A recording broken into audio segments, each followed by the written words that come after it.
प्यारे प्यारे दोस्तों, नमस्कार। स्वागत है आप सभी का मेरे YouTube चैनल में। और आज के हमारे टॉपिक का नाम है लोक प्रशासन को सुधारने का मौका। ईश्वर टूटी हुई चीज़ों का इस्तेमाल कितनी खूबसूरती से करता है। जैसे बादल टूटने पर फुहार आती है, मिट्टी टूटने पर खेत का रूप लेती है और बीज टूटने पर एक नए पौधे की संरचना होती है।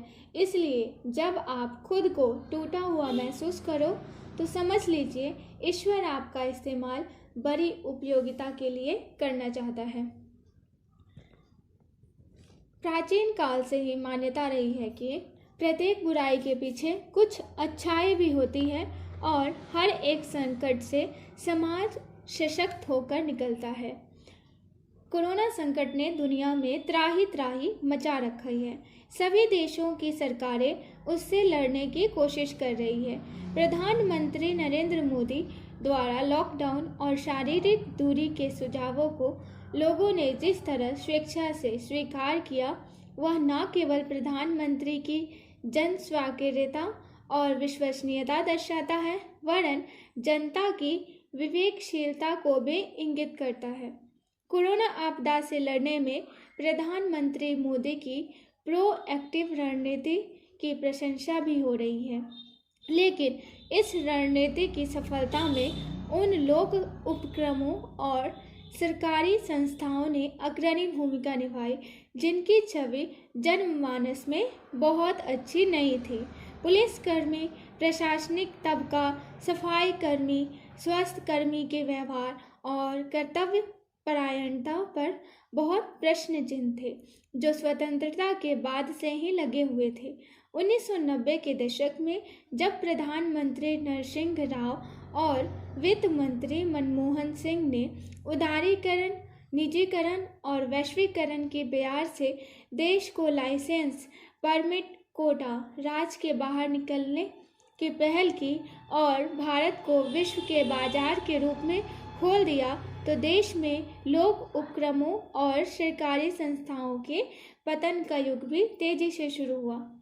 यह पतन सबसे पहले सरकारी स्कूलों और सरकारी अस्पतालों में दिखा, क्योंकि उसी समय अन्य पिछड़े वर्ग का आरक्षण भी लागू किया गया। अतः अनेक लोगों में यह भाव भी आया कि आरक्षण की आड़ में सरकारी संस्थाओं में सरकार अयोग्यता को बढ़ावा दे रही है। इसका प्रमाण भी देखने को मिला है जब जिलों के सरकारी अस्पताल और राजकीय विद्यालय जनता की अंतिम पसंद होने लगे। इसका एक कारण यह भी था कि निजी क्षेत्र में सुविधा संपन्न महंगे स्कूल और अस्पताल खुल गए और अपनी आर्थिक स्थिति में आए बेहतरी से मध्यम वर्ग उनकी ओर आकृष्ट हो चला। लेकिन लोक उपक्रमों और सरकारी संस्थाओं में भ्रष्टाचार, भाई भतीजावाद और प्रदूषित कार्य संस्कृति के कारण जनता में उनकी छवि गिरती गई। इसी परिप्रेक्ष्य में निजीकरण के चलते अनेक महत्वपूर्ण लोक उपक्रमों में विनिवेश की प्रक्रिया शुरू हो गई।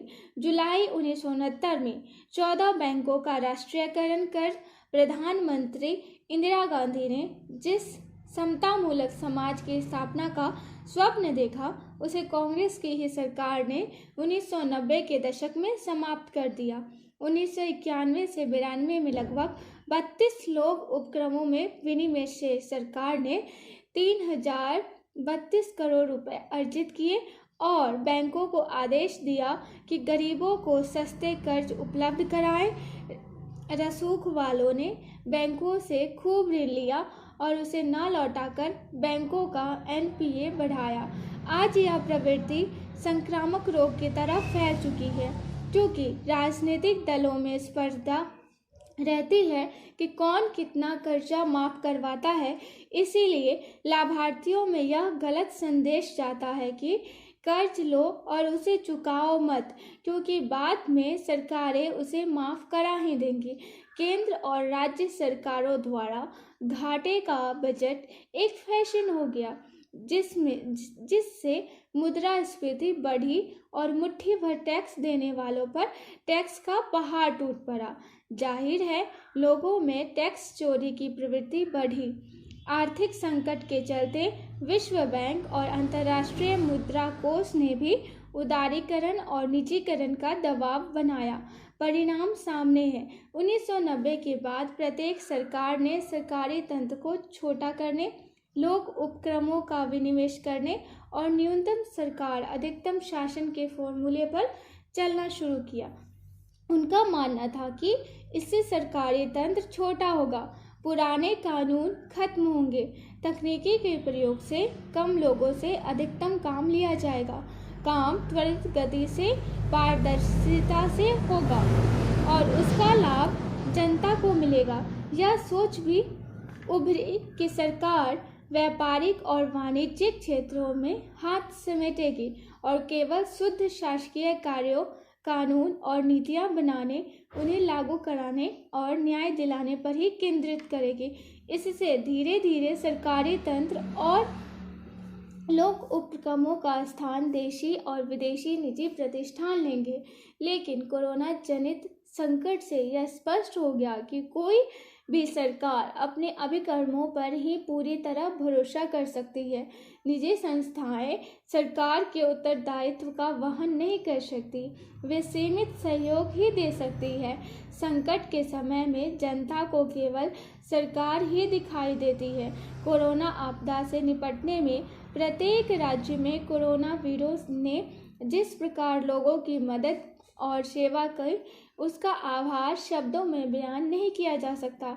इसके बावजूद ऐसे संकट में सबसे ज़्यादा मार गरीबों पर पड़ती है। विभिन्न गैर सरकारी एवं शैक्षिक संस्थाओं की प्रशंसनीय भूमिका के बावजूद जिम्मेदारी तो सरकार के ही हिस्से में आती है और उसके लिए सरकार को अपने लोग, अपने कर्मचारी चाहिए। यदि सरकारी अमला ही सिमट जाएगा तो स्थानीय स्तर पर प्रशासन आपदा से लड़ेगा कैसे? वैसे तो लोक प्रशासन के कार्यों में सदैव निजी क्षेत्र की भागीदारी रही है, लेकिन कोरोना के बाद इस पर नए सिरे से विचार करना होगा कि आखिर न्यूनतम सरकार की लक्ष्मण रेखा क्या हो। कोरोना सरीखी आपदा से निपटने में हम चीन जैसे अधिनायकवादी तरीके नहीं अपना सकते, लेकिन अमेरिका, इंग्लैंड, जर्मनी, फ्रांस आदि से सबक ले सकते हैं, जहां सरकारी तंत्र अपने न्यून स्वरूप में है। क्या दुर्दशा हुई वहां जनता की। क्या लोक प्रशासन और लोक उपक्रमों का विदेशी मॉडल भारत के हित में होगा? आज सरकारी कर्मचारियों के लिए अवसर है कि कोरोना प्रबंधन से उपजी जन सहानुभूति में वे अपनी जन विरोधी और भ्रष्ट और औपनिवेशिक प्रतिछाया वाली छवि से निजात पाकर दक्ष, प्रभावशाली, श्रेष्ठ कार्य संस्कृति और जन मित्र की छवि अर्जित कर सके।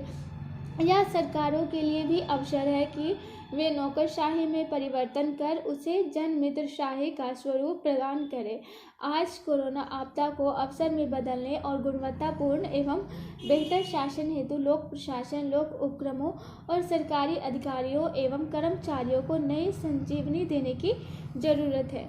आज के लिए इतना ही। नमस्कार। अगर आपको ये टॉपिक पसंद आया होगा तो लाइक और शेयर और सब्सक्राइब ज़रूर कीजिएगा। Bye bye.